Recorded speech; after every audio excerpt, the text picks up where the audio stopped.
रस्ता नाहीये, ड्रेनेजचा प्रॉब्लेम आहे, पाण्याचा प्रॉब्लेम आहे.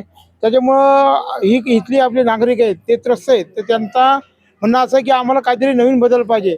तर आमच्या पॅनलला विजयी करून नवीन बदल काहीतरी घडवून देतील. पण विरोधकांना असं म्हटलं जातं की ह्या प्रभावामध्ये पाण्याची लाईटची कुठेही काय अडचण नाही नाही, प्रत्यक्षात तुम्ही जर बघितलं, सर्वे केलं तर तुम्हाला ते दिसेलच की काय परिस्थिती आता. आता आम्ही प्रत्येक कॉलनीत फिरतोय तर खड्डे आहेत, सर्व काय रोड नाही, काही नाही. ही मोठी समस्या आहे. कुठल्याही कॉलनीत जा तुम्ही बघायला. आम्ही म्हणतो म्हणून नाही, पण प्रत्यक्षात आम्ही आता फिरतोय तर आम्हालाही ते दिसतंय. आपलं काय आव्हान असेल नागरिकांना? आमचं आव्हान असेल की विरोधकांना काय आव्हान असलं? विरोधकांना असं आव्हान असणार की हे ड्रेनेज, पाणी, लाईट जे काय आहे ना ते आम्ही मुबलक प्रमाणात देण्याचा प्रयत्न करणार आणि ते देणारच. तसेच आपल्या दुसऱ्या युवा नेतृत्व त्यांच्याकडे बघितलं तर एक चर्चेचा विषय आहे त्यांच्या प्रभावामध्ये. एक आपण वकील पण आहात, तुम्ही या प्रभावामध्ये लहानाचं मोठं या भागामध्ये झाला, तुम्हाला इथली सगळ्या समस्या माहिती आहेत. एकंदरीत तुम्हाला नागरिकांच्या काय कसा प्रतिसाद आहे व त्यांच्या काय समस्या नागरिकांना सांगितल्या? एकदम चांगला प्रतिसाद नागरिकांचा भेटत आहे. गेले 10 ते 15 वर्षात जी कामं नाही झाली त्याबद्दल ही नागरिक आकर्षाने सांगत आहेत. नागरिकांमध्ये मोठ्या प्रमाणात असंतोष निर्माण झालेला आहे. आज आम्ही श्रीकृष्ण कॉलनी नंबर 2 मध्ये आहे. या कॉलनीतील रस्ता तुम्ही पाहू शकता. गेले 2 ते 3 महिने रस्ता खंदून ठेवला होता. नागरिक स्वतः सांगतात की या ठिकाणी 2-3 महिने रस्ता खंदून तसा सोडून दिला होता. साधा 2 व्हीलर जाण्यासाठी पण लोकांना अडचणी येत होत्या. त्यामुळे काळेवाडीकर एकदम त्रस्त झालेले आहेत या स्थानिक प्रतिनिधींबद्दल व त्यांचा पूर्ण मत असं आहे की आम्हाला नवीन चेहरा पाहिजे आणि ते नवीन चेहरा म्हणून आम्हाला सगळ्यांना आम्हाला वेलकम करत आहेत व आम्हाला सगळ्यांचा उत्साह ते वाढवत आहेत.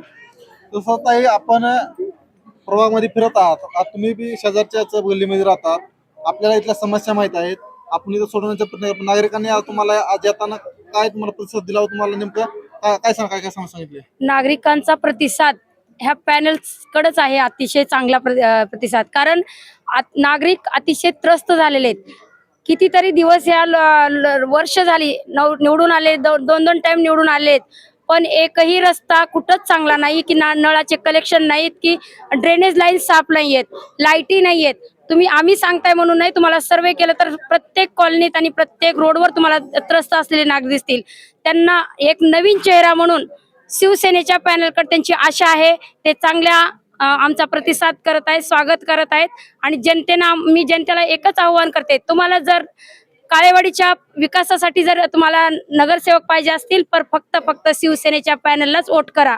कारण शिवसेनेशिवाय काळेवाडीचा कायापालट होणार नाही, हे एवढं सत्य आहे.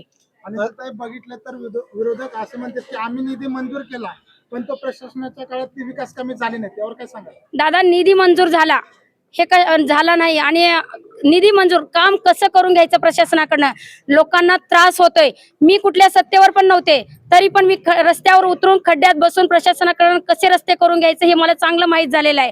निधीचा प्रश्नच नाहीये, कारण लोक कर भरतात, टॅक्स भरतात, त्यांना सुविधा ह्या मिळाल्याच पाहिजे.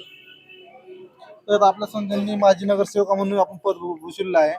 तुम्ही तुमच्या काळात तुम्ही पाण्याची टाकी असेल किंवा गार्डन हे डेव्हलपमेंट करण्याचं मी पहिल्यांदा आमचं बोलताना सांगितलं, पण आता ह्या काळामध्ये कोणते कामं झाले नाही असं मला वाटतं? मी कामं झालेली पण सांगणार. सर्वप्रथम या इथल्या भागातल्या नागरिकांना मी धन्यवाद देते, कारण हे रोड रस्ते बघून आम्हालाच वाईट वाटतंय हिंडता फिरताना. तर खरं मी सांगते, आम्ही जर निवडून आलो आमचा पॅनल तर ही अशी अवस्था राहणार नाही. 2007 मध्ये अपक्ष नागरिकांनी आम्हा विजय सुतार आणि विजया सुतार या दोन्ही दाम्पत्यांना आशीर्वाद देऊन अपक्ष म्हणून निवडून दिलं आणि त्या भागाचा जसा विकास केलाय आम्ही, शाळा असेल, गार्डन असेल, पाण्याची टाकी असेल, घाट असेल, रोड रस्ते असतील, अजून बरीचशी कामे केलेली आहेत. तर इथला हा वॉर्ड आहे, हा आमच्यासाठी नवीनच झालेला आहे. म्हणून नागरिकांना सांगते, काम करणाऱ्या माणसाला निवडून द्या आणि कामाची संधी करणाऱ्याच माणसांचा विजयी करा. आमचा पॅनलला आशीर्वाद द्या, आशीर्वादाच्या रूपाने बहुमताने निवडून आणा आणि तुमची ही रखडलेली कामे जोराने जोर लावून आम्ही करू अशी ग्वाही देतो आणि इथेच थांबते. जय हिंद, जय महाराष्ट्र.